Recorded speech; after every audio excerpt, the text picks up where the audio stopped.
What's going on, folks? How you guys doing? So today at the bar, we're going to be talking about My Hero Academia Chapter 297. This video is going to get rather spoilery, so if you haven't read the most recent chapters of My Hero Academia, or if you're an anime only, you should really read up and then head on back. During today's review, I'm going to be covering content that if you're an anime only, this stuff is pretty much 2 years in the making. So, before we open up shop today, don't forget to subscribe and hit that notification bell. If you don't, you'll miss out on all my latest theories and reviews. And with that said, let's go grab a drink.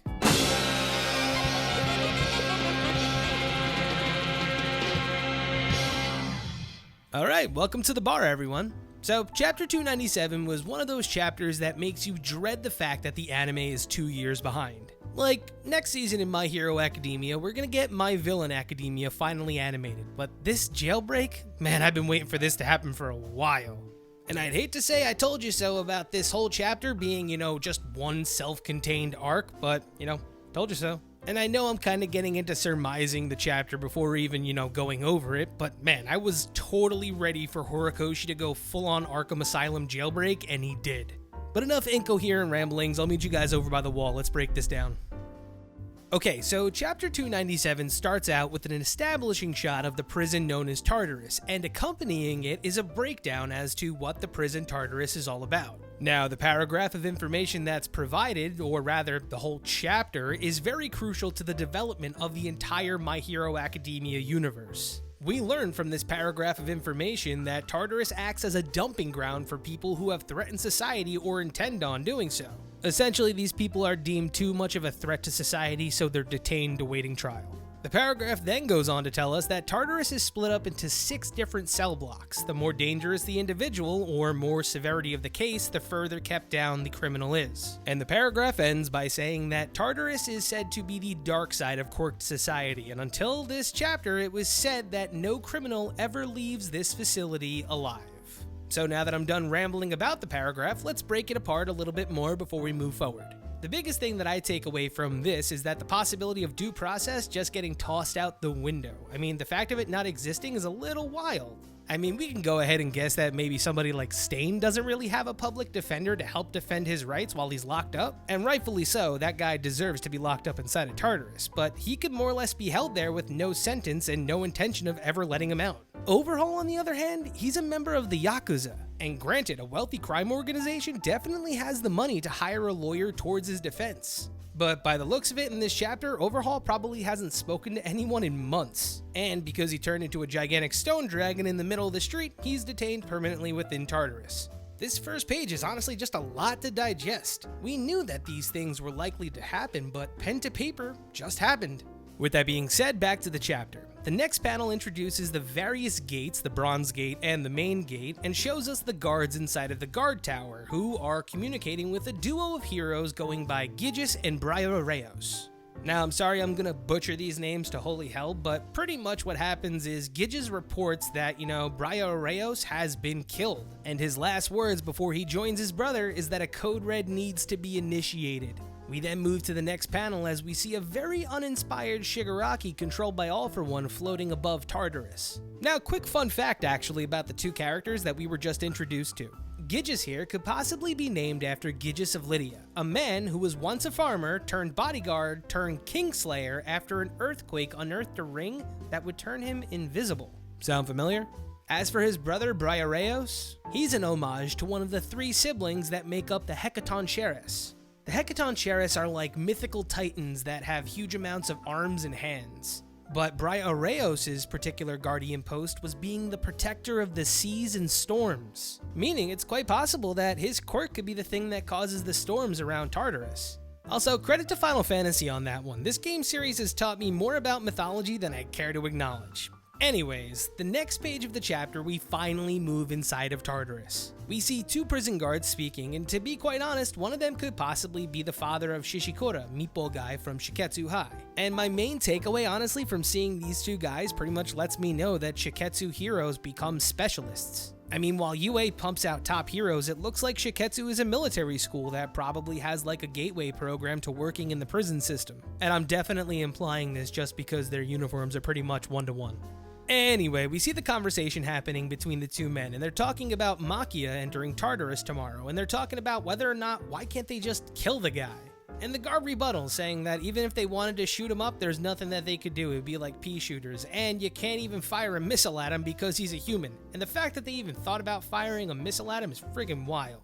But I feel like with every established universe, there has to be that uncomfortable moment when we have to experience intolerance. And to be quite honest, the only time that we saw this type of discrimination to begin with was My Hero Academia Vigilantes. See, in this particular panel right here, when discussing the topic of the villain number 6, Detective Tanuma says that the blood samples that were returned let us know that the villain on scene doesn't have human DNA.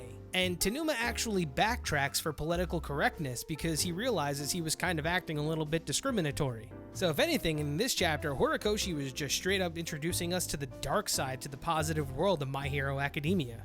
I hate to say that they don't really set up the prison guards to be really sympathetic characters. When you start referring to people as animals, you make them less than human.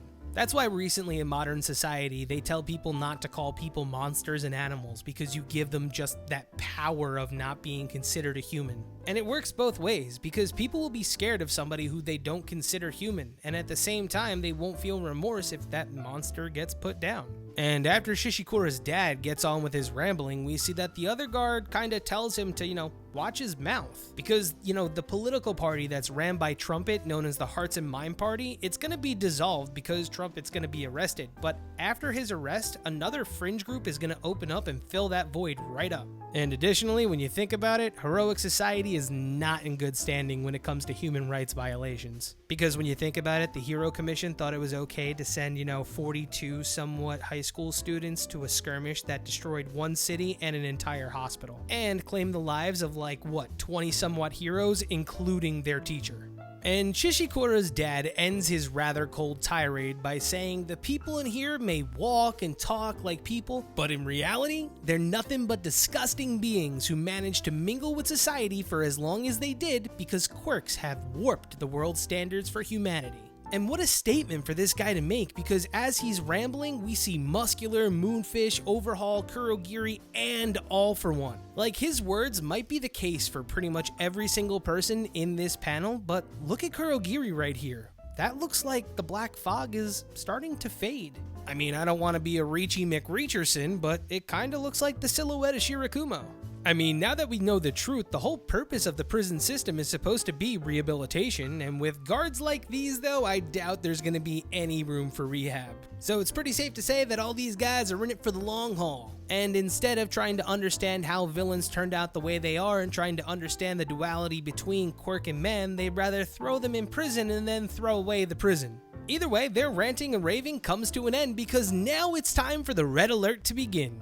Air raid sirens start, and weird jets that are absolutely tricked out to the nines are absolutely obliterated in seconds by the Nomu. And with their destruction, All for One finally begins to make his descent. And as he does though, Shigaraki regains his consciousness and questions his master's ambitions. He states to his master that he's not going to be anyone's pawn, especially his. And All for One retakes control of Shiggy's mind, letting him know that he has no plans to make him into a pawn whatsoever. He's gonna be the next him. And with that statement and Shigaraki looking like he's completely encompassed inside of All for One's web, he goes back into his slumber and All for One continues his raid. He uses the stolen quirk from Ragdoll's search to find out where his body is. Turns out he's kept in the lowest level of Tartarus, so if he tried to blow up this prison, he would just end up killing him because the pressure from being that far down would just make him pop. And All for One takes a second to do a little bit of a villainous monologue that breaking into Tartarus from the outside would have been immensely hard to do, even if he had a body at full strength and Makia.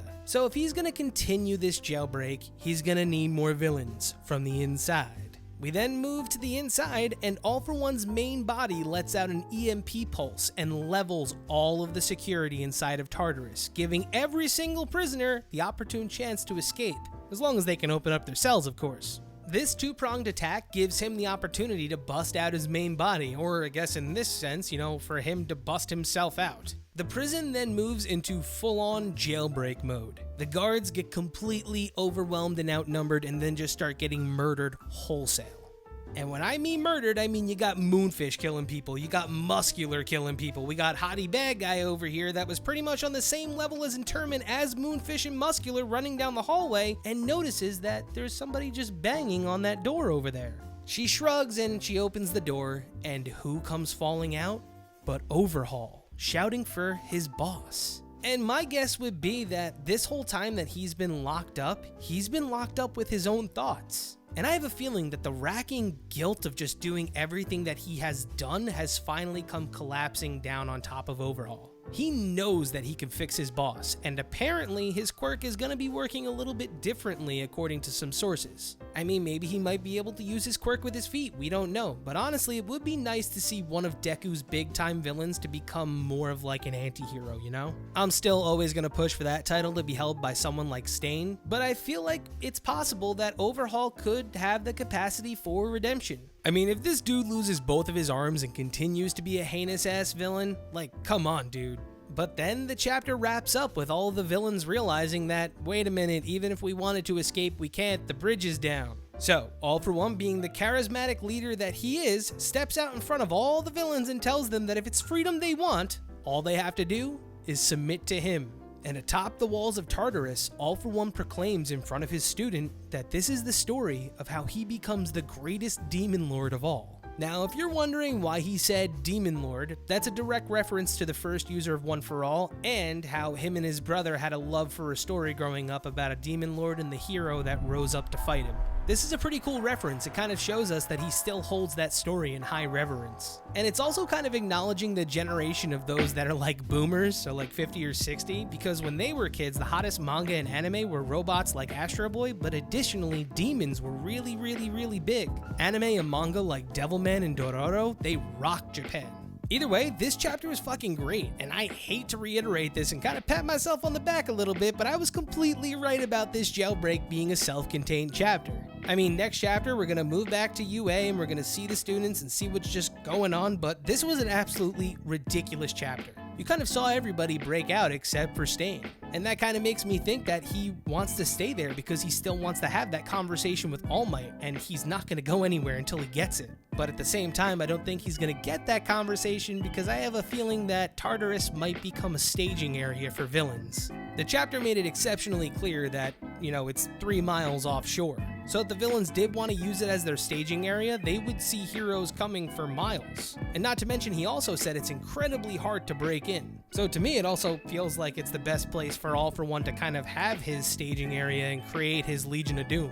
I really like when authors, or in this case Horikoshi, when he finds a way to do a self-contained story within one chapter. I mean, for all intents and purposes, this chapter could have been the same length as most chapters in My Hero Academia and spread it out to maybe 3 weeks. But we had so much development happen again in only one chapter. It was great. And to be honest, this is why sometimes I don't understand the slander that My Hero Academia gets. Horikoshi's an absolutely brilliant writer, and his staff help him do a ridiculous amount of research. I mean, this chapter alone, come on. He's created this all-encompassing universe that honestly moves without our favorite characters even being around. So today, I honestly have to give this chapter a 10 out of 10. I loved it from beginning to end, and I have so many theories to write about for the future. Other than that though, if you liked today's video, be sure to leave a like down below. And if you have any theories, be sure to leave a comment down below. But other than that, this is Dan, signing off. Cheers.